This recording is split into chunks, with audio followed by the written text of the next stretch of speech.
Yann détruit l'info chaque matin dans No Stress et comptez sur lui. Oh oui, il y en aura pour tout le monde. Rire et chanson. C'est la revue de presse dans No Stress. Avec la une à double sens de Tahiti Info ce matin. SOS main, 1 an, 400 patients. On parle de chirurgie spécialisée, bande de cochonnes. Ah oui, je t'avoue que... Bah écoute... Non, parce que j'en connais qui avec leurs mains sont aussi spécialisés, font sûrement 400 par action, mais par mois, hein. Bon, elles travaillent pas en blouse, mais en robe un peu plus courte, hein, le soir et pas la journée. C'est un peu le même prix, à peu près le même prix qu'une consultation chez le spécialiste, hein, remarque. Des nouveaux projets pour la zone de Faratea, nouveau port industriel voulu par Gaston Floss, des milliards d'études et de travaux de préparation, jamais rien.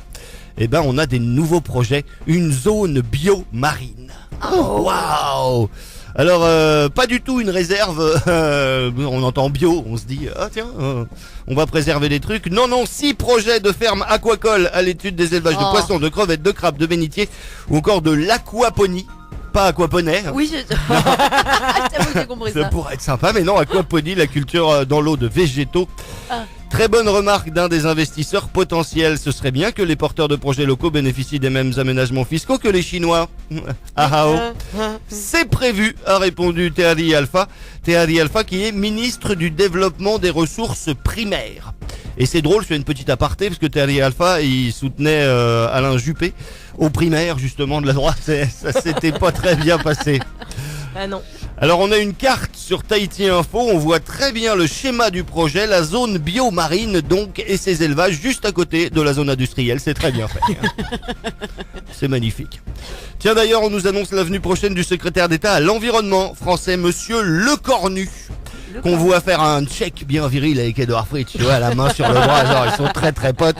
Costume, barbe de 3 jours et la quarantaine, hein, c'est tous les mêmes, les mecs de Macron de toute façon.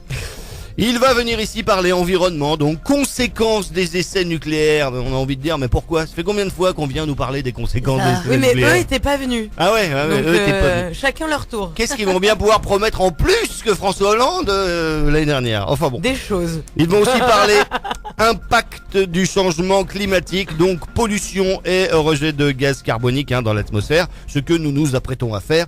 Je vous le répéterai souvent avec des dizaines de milliers de tonnes de poissons qui vont très prochainement aller de Tuamotu à la Chine 10 fois par mois.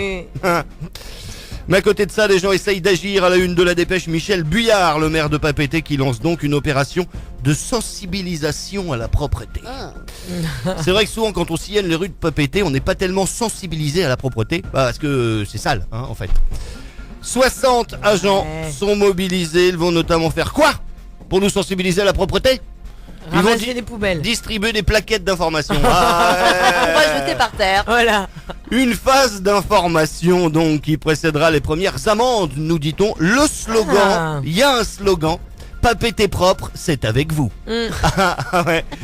Donc la mairie donne des plaquettes d'information. Pour le reste, c'est à nous de jouer. S'ils font comme à Paris, il y a toujours autant de merde par terre. Merci Michel Buyard, vraiment merci. Ouais. La propreté, c'est peut-être avec nous. En revanche, la mairie de Papeete aux prochaines municipales, pas sûr que ce soit avec lui. Rire et chanson.